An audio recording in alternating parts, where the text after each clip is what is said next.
আমি ছাত্রের মতো বুঝতে চেষ্টা করতেছি, আমি মনোযোগ দিচ্ছি, কিন্তু সাইদ আব্দুল্লাহ আমি মনোযোগ দিচ্ছি, কিন্তু জনাব সাইদ আব্দুল্লাহ আপনার কাছে বলতে চাই বা আপনার কাছে জানতে চাই যে আসলে যে জায়গায় আমরা ছিলাম সেই জায়গা থেকে আমি যদি আপনাকে বলি যে সিস্টেমের পরিবর্তন দিয়ে আপনি আসলে শুরু করেছিলেন, রাজনৈতিক দলগুলোর অবস্থান দিয়ে আপনি কথা বলেছিলেন, কিন্তু আমরা যে রাজনৈতিক দলকে এখন আসলে ক্ষমতার কাছাকাছি যাওয়ার জন্য, যেটি ডক্টর জাবিন বললেন যে দুবার প্রধানমন্ত্রী থাকবেন কিনা পরপরের বেশি, দুবার বা লাগাতার একবার দুবার নাকি পরপর দুবার নাকি তিনবার, এইটা নিয়ে যখন তারা কথা বলে তখন আমরা স্পষ্ট বুঝতে পারি যে তারা আর কোনোদিন কোনো সংস্কার করবে না, এবং সংস্কার যে করবে না এইটা বলে তারা যেন তেন রকমে একটা শুধু নির্বাচন চায় এবং ক্ষমতায় যাওয়ার পরে তারা সেইটাই করবে যেটা তারা করতেছিল। আমি এই ব্যাপারটাকে একটু ব্যাখ্যা করি। 15 বছর পরে নির্বাচনের যাওয়া এবং কি কি বিষয় নিয়ে তারা কাজ করবে সেটা যদি আমি পিছনে ফিরি, তাহলে আমি আওয়ামী লীগের দুঃশাসন দেখতে পাই, কিন্তু বিএনপির কি চেঞ্জ আমরা দেখি যে বিএনপি এখন দাবি করতেছে যে তারা সবচেয়ে সংখ্যাগরিষ্ঠ লোক, তাদেরই মানুষ ভোট দিবে, তাদেরকেই প্রধানমন্ত্রী বানাবে। কেন, কি করছে বিএনপি? ভাই এটা দেখার জন্য তো ইলেকশন দরকার। আমার কথা, বিএনপি কে যদি মানুষ না পছন্দ করে ভোট দিয়ে নির্বাচিত করবে না? খুবই সিম্পল উত্তর। মানে এইটা তো আমি বা আপনি আমরা কি এটা ঠিক করে দিতে পারি যে বিএনপি কে কে দেখতে পারলো না পারলো না? বিএনপি যদি অপকর্ম করে, বিএনপি কে যদি পছন্দ না করে, বিএনপি একটা ফেয়ার ইলেকশনে বিএনপি হেরে যাবে না। কিন্তু সাইদ আব্দুল্লাহ আপনি ফেয়ার ইলেকশন বলতে কি বুঝেন? আপনি যদি নির্বাচনের এই কাঠামোগত সংস্কারটা আপনি না করেন, তাইলে আমার মতো লোক ধানের শীষের একটা মার্কা নিয়ে গিয়ে এবং বিএনপি অফিস থেকে কারি কারি টাকা নিয়ে গিয়ে আমি ভোট কিনে চলে আসবো। তো আমি তো হুন্ডা এবং গুন্ডা দিয়ে ইলেকশন প্রভাবিত করবো, আমি তো ফেয়ার ইলেকশন পাবো না। ব্যাপারটা হলো কি খালেদ ভাই, বিগত আমার মনে হয় যে অনেকগুলা টার্ম আমরা শুধুমাত্র ওই আমি ডামির ভোট, নৈশ ভোট সবকিছু দেখে আমাদের কাছে মনেই হচ্ছে যে সামনেও এটাই হবে। তো তাহলে আমি বলতে চাই এই মুহূর্তে দাঁড়িয়ে গণ অভ্যুত্থানের প্রায় 10 মাস শেষ হয়ে গেল। ডক্টর মোহাম্মদ ইউনূস অন্তত পক্ষে, তার তো শুধু ইলেকশন কমিশন না, তার তো পুলিশ বলেন, সাসিবিক জায়গা বলেন, এই জায়গাগুলো তো সংস্কারের একটা ম্যান্ডেট তার আছেন। তাহলে কি সংস্কার হইলো যে আবার ওই শেষটাতে ভোট চুরি করার মতো পদ্ধতিটা থাকলো? আইন শৃঙ্খলা বাহিনীর কি সংস্কার হইলো না? তো সংস্কার হয় নাই। তো সবগুলি জায়গায় বিএনপির লোক বসে আছে, সবগুলি জায়গায় বিএনপির লোক বসে আছে, সংস্কার কেমনে হবে? যেখানে বিএনপির লোক নাই সেখানে জামাতের লোক আছে, অল্প কিছু এনসিপির লোক আছে, এই তো। তো প্রপোর্শনাল, আমার কথা যেটা আমি ওই আলাপে যাওয়ার আগে সবচেয়ে আগে একটা পয়েন্ট খুবই ক্লিয়ারলি বলতে চাই। খালেদ ভাই আপনি যখন বললেন যে প্রত্যেকটা জায়গায় বিএনপির লোকই বসে আছে, আমি একেবারে থিওরিটিক্যাল ভাবে যদি চলে যাই, এই আলোচনাটা আমার কাছে মনে হয় যে একটু প্রবলেমেটিক এই কারণে, ডক্টর মোহাম্মদ ইউনূস যখন ক্ষমতায় এসে বসেন উনি খুব ক্লিয়ারলি বলেছিলেন যে তার নিয়োগকর্তা হলো ছাত্ররা, এবং অনেক জায়গায় কেন এই সরকারের ভেতর আপনি যে বললেন সব জায়গায় বিএনপির লোক বসে আছে, ছাত্র প্রতিনিধি 2 জন বসে আছে না এখনো সরকারের ভেতরে? অনেক জায়গায় নিয়োগের বিভিন্ন জায়গায় যে ধরনের কথা বলছেন, এবং আমি প্র্যাকটিক্যালিটি যদি আরেকটা জায়গায় চিন্তা করি যে বাংলাদেশে এই মুহূর্তে সবকিছু বিএনপি কন্ট্রোল করছে, যখন আপনি এই জায়গাটা ধরে নিবেন তাহলে তো বলে আমি উদাহরণ দেই সাইদ আব্দুল্লাহ, আপনাকে আমি উদাহরণ দেই। অনেক ক্ষেত্রে ডক্টর ইউনূস তার অসহায়ত্বর কথা প্রকাশ্যে বলেছেন, ইঙ্গিতে বলেছেন, আমি প্রকাশ্যে বলি। এই সরকার ক্ষমতা আসার একদিনের মাথায় বেগম জিয়ার, হ্যাঁ এটা অন্যায় মামলা, রায় হয়েছে। 2 নাম্বার ক্ষেত্রে তারেক রহমান সাহেবের বিরুদ্ধে যতগুলি মামলা হয়েছিল সবগুলি মামলা ইন অ্যাবসেন্সিয়া খালাস হয়েছে, কিন্তু ইন অ্যাবসেন্সিয়া তার পক্ষে তিনি রায় পেয়েছেন। তিনি এখনো বিদেশে বসে আছেন, তিনি ইন অ্যাবসেন্সিয়া রায় পেয়েছেন আগের রায়ের প্রতি অনাস্থা বা আগের আদালতের প্রতি অনাস্থা প্রকাশ করে। এটা মানে খুব কমন ঘটনা না, কিন্তু আপনি আইনের ছাত্র, আপনি জানেন। ওনার তো এই আদালতে আইসা বলতে হবে যে আমি এখন হাজির হয়েছি, আমি এখন আপনার উপর আস্থা আনতেছি। উনি আস্থা ছাড়াই কিন্তু উনি সব বিষয়ে উনার পক্ষে রায় পাইছেন। প্রতিটা জায়গায় আপনি নির্বাচন কমিশনের কথা যদি আপনি বলেন, নির্বাচন কমিশনের মধ্যে আপনি ইশাক সাহেবের ঘটনা নিয়ে আপনি একটা আনহোলি হেস্ট দেখতে পান নাই? যে আপনার কাছে মনে হয় না যে নির্বাচন কমিশন? জি আপনি বলেন। আপনি যখন এই পয়েন্টগুলো তুলছেন, তাহলে তো আরেকটা পয়েন্ট তো আপনি বিএনপির মামলাগুলো শেষ হয়ে যাচ্ছে। ইউনূস সাহেবটাও দেখতে পাচ্ছি, ইউনূস সাহেবটাও দেখতে পাচ্ছি, হ্যাঁ ইউনূস সাহেবটাও দেখতে পাচ্ছি, হ্যাঁ ইউনূস সাহেবটাও দেখতে পাচ্ছি। সেটা এক ধরনের ট্রেডিং হচ্ছে, সেটা এক ধরনের ট্রেডিং হচ্ছে ইউনূস সাহেবের সাথে বিএনপির, ইউনূস সাহেবের সাথে বিএনপির ট্রেডিং হচ্ছে এটা। আমি আর আপনি তো দেখি নাই এটা, আপনি দেখেছেন? আমি তো দেখতে পাচ্ছি যে এর বেনিফিশিয়ারি, আমি তো বেনিফিশিয়ারি থেকে দেখবো। আমি তো দেখতে পাচ্ছি যে এই সরকার ক্ষমতায় থাকার বেনিফিশিয়ারি হচ্ছে ইউনূস সাহেব এবং বিএনপি। আর অন্য কেউ বেনিফিশিয়ারি নাই, অল্প বেনিফিশিয়ারি, এনসিপি কম, ওই যে দুইজন উপদেষ্টা আছে ফ্ল্যাগ লাগায় ঘুরে বেড়াচ্ছে। আছে এটার আবার একটা ঘটনাও আছে, ধরেন যে বিভিন্ন জায়গায় তাদের যে স্টেকের সংখ্যাটা, বাংলাদেশে তো অতীতে মোটা দাগে তো দুইটা দলই ছিল, জামাত ছিল, এনসিপি নতুন দল, তাদের সংখ্যার অনুপাতে দেখা যাবে যে তারা ওই পরিমাণ বেনিফিটটা পাচ্ছে। আপনি তো একদিন এসে যদি বলেন এই মুহূর্তে আওয়ামী লীগ নাই, তাহলে বিএনপিও কোথাও থাকবে না, এর মিনিং হলো তাহলে ওই জায়গাগুলোতে কারা থাকবে? এই বেনিফিটের প্রশ্নটা যখন আপনি করলেন, এর মিনিংটা হলো ইউনূস সাহেবও বেনিফিট নিচ্ছেন, বিএনপিরও যদি কথা বলেন আছে, জামাত বলেন জামাত বেনিফিট পাচ্ছে না। তার বাইরেও তো জনগণ আছে ভাই, যারা বিএনপি, জনগণ তো অবশ্যই আছে, কিন্তু এককেন্দ্রিক ভাবে আমার মনে হয় যে ওইভাবে বলাটা আসলে খুব একটা সমীচীন হলো কিনা আমার একটু সন্দেহ লাগছে। প্রত্যেকেই এই জায়গাটা আসার জায়গাটা ছিল, কিন্তু একটা দল বেনিফিট পাচ্ছে, সব জায়গায় বসে আছে, এই কথাটা আমার মনে হয় যে আচ্ছা আমি একটু কারেক্ট করি, আমাকে একটা দল বেশিরভাগ ভালো জায়গায় বসে আছে এবং বেশিরভাগ বেনিফিট পাচ্ছে। একটা দল বেশি, এটা কে ঠিক করবে? এই প্যারামিটারটা কে ঠিক করবে? এটা তো প্যারামিটারের প্রশ্ন না, আমি হচ্ছে যে উপসংহারটা দেখতে পাচ্ছি, আমি ফলত আমি গাছ থেকে কি ফল পড়তেছে সেটা দেখতে পাচ্ছি, এবং বিএনপির হুঙ্কার দেখতে পাচ্ছি, বিএনপির হুঙ্কার দেখতে পাচ্ছি ক্ষমতায় আসার আগেই। হুঙ্কার আরো অনেকেরই দেখতে পাচ্ছেন।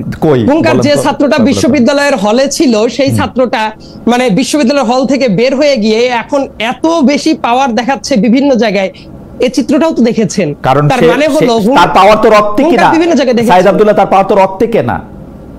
তো আপনার কি মনে হয় যে পাওয়ার, বিএনপির পাওয়ারটা তো উড়ে এসে জুড়ে বসা? না, অ্যাবসলিউটলি নো খালেদ ভাই, এটা টোটালি অপোজ করার মতো একটা জায়গা। উড়ে এসে জুড়ে বসা যখন আপনি আচ্ছা ঠিক আছে, আপনি অপোজ করেন, আপনি বিশ্বাস করেন খালেদ ভাই, আপনি এটা বিশ্বাস করেন? না, আমার বিশ্বাসের কথা আপনি বাদ দেন, আমার বিশ্বাসের কথা বাদ দেন খালেদ ভাই, আমার বিশ্বাসের কথা বাদ দেন। আমি অত্যন্ত রেসপেক্টফুল আমি বলছি, আপনিই তো বললেন এটা উড়ে এসে জুড়ে বসে। আচ্ছা এটাকে আমি উদ্ধৃতি চিহ্নের মধ্যে দিলাম যে কেউ কেউ বলতেছে, কেউ কেউ কিন্তু এনসিপির বা যে ছাত্রের কথা আপনি, ছাত্রছাত্রীর কথা আপনি বলতেছেন, তার যে অধিকারটা আদায়ের জন্য যে সে রক্ত দিছে সেটা আমি চোখে দেখছি। বিএনপিটা আমি কানে শুনছি। এবার বলেন, আপনি কানে শুনেছেন, তার মানে কেন বিএনপির কেউ মারা যায় নাই খালেদ ভাই? মারা গেছে। আপনি যখন বলছেন বিএনপির মারা গেছে, প্রথম যে ছাত্র আমাদের বন্ধুরা যাদেরকে আমরা মারা যেতে দেখেছি আমাদের এই আন্দোলনের অংশে, প্রথম কয়েকজনের নাম বলে তো ওয়াসিম আকরামের নামও চলে আসবে, চট্টগ্রামের, সে বিএনপি উইং এর ছিল, এবং একই সাথে বিএনপির হিউজ নাম্বার একজন মানুষ মারা গেছে, জামাতেরও অনেকে মারা গেছে। সো আপনি যদি বলেন যে ছাত্ররাই শুধুমাত্র রক্ত দিয়ে কেনা, এই ব্যাপারটা আমি এই আন্দোলনের একটা অংশ হিসেবে আমি খুবই তীব্রভাবে দ্বিমত পোষণ করলাম। এই জায়গায় রাজনৈতিক দল থেকে শুরু করে প্রত্যেকেরই খুব বড় রকমের স্টেক আছে। সো তাদের রক্তগুলো আমার মনে হয় যে সবার দেখা উচিত খালেদ ভাই। যদি আমরা না দেখি তাহলে কেউ আমাদের বলতেই পারে রাজনৈতিক দলগুলো, কিন্তু রাজনৈতিক দলগুলো না, সাইদ আব্দুল্লাহ আপনি রাগ করেন না, এবং যারা বিএনপির সমর্থক আছে তারাও রাগ করেন না, কিন্তু আমি জিনিসটারে যেভাবে দেখি সেভাবে আমি বলি যে রাজনৈতিক দলগুলির অংশগ্রহণ ছিল, কিন্তু বিএনপিকেও কিন্তু বারবার বলতে হয়েছে যে এটা একটা রাজনৈতিক আন্দোলন না, যাতে সব মানুষের আন্দোলন এটা হয়। তো এই সব মানুষের আন্দোলনটাকে কারা নেতৃত্ব দিছে? ছাত্র জনতারাই নেতৃত্ব দিছে। এটা ছাত্ররা সামনে ছিল, ছাত্রদের সামনে থেকে উৎসাহী হয়ে আরো অনেকে আসছে, আমরাও এটার মধ্যে, আপনি অনেক প্রত্যক্ষভাবে অংশগ্রহণ করেছেন, আমরাও একটু দূরবর্তীভাবে অংশগ্রহণ করছি, কিন্তু উদ্দেশ্যটা ছিল সিস্টেমটা পাল্টানো, যেটা আপনি এটার মধ্যে শুরু করছিলেন। এখন আপনি শুধু আপনার একটা প্রেফারেন্সের জন্য ওই সিস্টেমটার কাছেই আবার আটকে থাকতেছেন কিনা, কখনোই বলছি না, আমি কিন্তু কখনোই বলি নাই এক্স্যাক্টলি অ্যাজ ইট ইজ সিস্টেমটা থাকবে, এটা আমি কখনোই মনে করি না। অনেক জায়গায় চেঞ্জ আসার দরকারটা আছে, কিন্তু বর্তমানের সংকটটা কোথায় চলে গেছে খালেদ ভাই, প্রথম কথা আমি কিন্তু ব্যক্তিগতভাবে যেটা মনে করি, এই আন্দোলনটা, গণ অভ্যুত্থানটা, এটা সবার মানে সবার, এমনকি আপনাদের মতো যারা জার্নালিস্ট আছেন তারাও কি পরিমাণ ত্যাগ স্বীকার করেছেন না। একই সাথে আমি আরেকটা জিনিস বিশ্বাস করি, এই জায়গাটা এসে যাতে এটা ডেডলকে না পরিণত হয়, যে এই যে অনেকেই যে বলে এই সংকটটা, আপনি যে আলোচনাটা টানছেন, এটার প্রেমিসটা কি? এটার জায়গাটা হলো যে সংস্কার নাকি নির্বাচন? খালেদ ভাই, আমি যদি একটা কাউন্টার প্রশ্ন করি, আপনি কি কখনো মনে করেন যে সংস্কারের কোনো নির্দিষ্ট সীমা আছে যে ওই পয়েন্টে যাওয়ার পরে সব সংস্কার শেষ হয়ে যাবে, তারপর দেশটা জান্নাতুল ফেরদৌসে চলে যাবে? সাইদ আব্দুল্লাহ, আমি কিন্তু সংস্কার না নির্বাচন এই মুখোমুখি অবস্থানের মধ্যে আমি এটাকে কখনো নিতে চাই না। আমি আপনাকে সরল একটা প্রশ্ন করছি, সেটা হচ্ছে যে আপনি সিস্টেমটার পরিবর্তনটার ব্যাপারে যেভাবে কাঙ্ক্ষিত হচ্ছেন না, এবং এটার মধ্যে থেকে আমি শুধু আপনাকে ভাইবা দেখতে বলতেছি, আপনি বলতেছেন এই আন্দোলন সবার, এই সবার মধ্যে কি আপনি এনসিপিতে বাদ দিতেছেন, বৈষম্য বিরোধী ছাত্র আন্দোলনে বাদ দিতেছেন?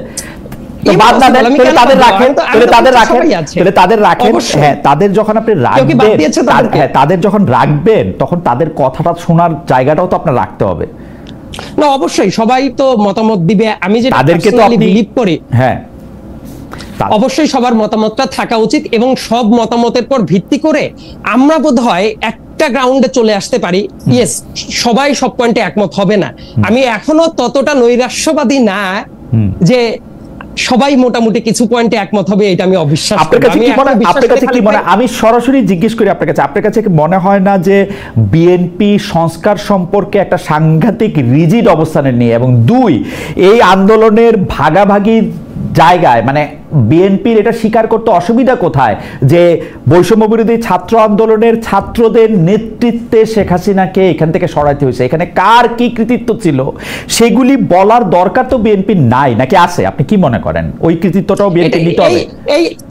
এই কৃতিত্ব আসলে আপনি কি শুধু বিএনপিকেই দেখছেন, আর কেউ সেই কৃতিত্ব দাবি করছে না বিভিন্ন জায়গায়? আমি আর কারো কথা ভাবতেছি না, আমি বিএনপি কেন এই কৃতিত্বটা নেয়ার ভাবার কথা ভাবতেছি এটা আমি ভাবছি।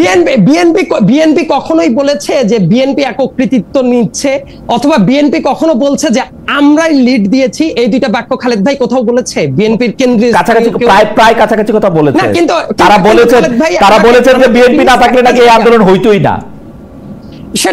সেটা প্র্যাকটিক্যাল কারণ, সেটার ভিন্ন অনেক আলোচনা থাকতে পারে, সেই আর্গুমেন্টে আমি যেতে পারি। কিন্তু খালেদ ভাই, আমি আপনার কথাটাকেই ধরে আমি বলছি, বিএনপির কেন্দ্রস্থানীয় কেউ কি এই দাবি করেছে যে বিএনপির নেতৃত্বে আন্দোলন হয়েছে? একটা যদি উদাহরণ আমি পাই তাহলে মনে করবো আপনি যে পয়েন্টটা তুলেছেন। না, এরকম বিএনপির নেতৃত্বে আন্দোলন হয়েছে সেটা বলে নাই। বিএনপি যে দাবিটা করে বা আপনি যে দাবিটা করেন, আপনার দাবিটা আমার কাছে খুব সুন্দর লাগছে। সেইটা হচ্ছে যে আপনি বলেন যে একটা জায়গাকে অনেকবার আঘাত করা হলো, 100টা আঘাত করা হলো, 100তম আঘাতে গিয়ে ওইটা ভেঙে পড়লো, তাহলে কি আপনি 100তম আঘাতের কৃতিত্ব দিলেন কিনা? তো সেটা হচ্ছে যে বিল্ডিং এর জন্য ঠিক, এই আন্দোলনের জন্য ঠিক না। এই আন্দোলনটাকে আমি ফুটবল খেলার মাঠের সাথে তুলনা করতে পারি, যেখানে মধ্যে হচ্ছে সারা মাঠ অনেক খেলা হলো, গোল দিল হচ্ছে তাজনুবা জাবিন। আমি তাজনুবা জাবিনকে স্কোরার বলবো, আপনাকে না, আনফরচুনেটলি। আপনি স্কোরার বলবেন, কিন্তু কোনোদিন কি খালেদ ভাই এইটা বলে যে যে স্কোর করেছে সেই একমাত্র ক্রেডিট দাবি দেয়? হ্যাঁ, অনেকটাই বলে। হেডলাইনটা স্মরণ করেন, মেসির গোলে হারালো অমুক তমুককে। সেটা হেডলাইন, কিন্তু সবসময় কি এটা হয় খালেদ ভাই? বেশিরভাগ সময় হয়। বেশিরভাগ সময় না। আপনি ফুটবল খেলার কথা বলেন, ফুটবল আমারও অনেক প্রিয় খেলা, কিন্তু আপনি যখন চিন্তা করবেন যে একজন স্ট্রাইকার গোল দিল, শুধুমাত্র সেই জিতিয়ে নিয়ে আসলো, এই জায়গাটা বোধ হয় যে ফুটবল খেলা আমার কাছে মনে হয় যে তাদের কৃতিত্বটাকে নিয়ে ভাগাভাগি করতে যাওয়াটাই এইটা বাংলাদেশের রাজনীতিতে একটা আনফরচুনেট জায়গা হচ্ছে। তাদের কৃতিত্ব তাদের জায়গায় দেওয়া দরকার ছিল।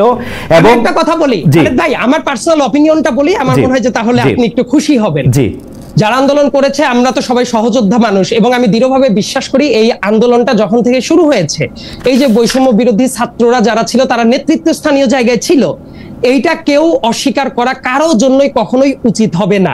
একই সাথে এই পয়েন্টটা এইভাবে আসা উচিত, তাদের আন্দোলনে কোটা সংস্কার আন্দোলনটা শুরু হলো, কোটা সংস্কার আন্দোলন ধীরে ধীরে গণ অভ্যুত্থানের দিকে এগিয়ে গেল, এবং রাজনৈতিক দলগুলো খুবই গুরুত্বপূর্ণ রোল প্লে করেছে। মানে ছাত্রদের স্টেকও থাকবে, রাজনৈতিক দলগুলোকেও আপনি একদম নালিফাই করে দিবেন, সেটাও একটা নালিফাই। আমার মনে হয় যে নালিফাই প্রশ্নটা কোথা থেকে আসলে এটা আমি বুঝতে পারতেছি না।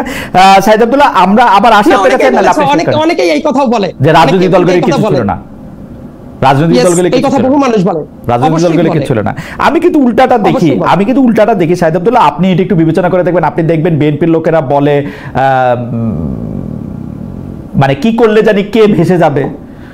বিএনপির লোকেরা বলে দৌড়ানি দিলে বঙ্গোপসাগরে গিয়ে পড়বে।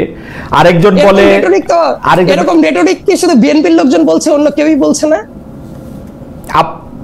সংস্কার প্রস্তাব না মানলে সেই প্রস্তাবটা কোরআন শরীফেরই বিরোধিতা করা হবে, এমন কথা কেউ বলে না? হ্যাঁ, এগুলিও বলে। আবার এনসিপিরও অনেকে এমন কথাবার্তা বলে যেটা রাজনৈতিক দলকে, যেমন দুই একটা বলেন তো, আমার যেমন শেষ করে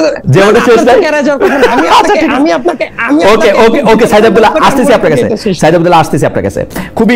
খুবই জমে উঠেছে আলোচনা, খুবই মানে জীবন প্রাণ দিয়ে সাইদ আব্দুল্লাহ আমাকে বোঝাতে চেষ্টা করছেন। আমি খুবই কি বলবো যে খুবই ছাত্রের মতো বুঝতে চেষ্টা করতেছি। আমি মনোযোগ দিচ্ছি কিন্তু সাইদ আব্দুল্লাহ, আমি মনোযোগ দিচ্ছি কিন্তু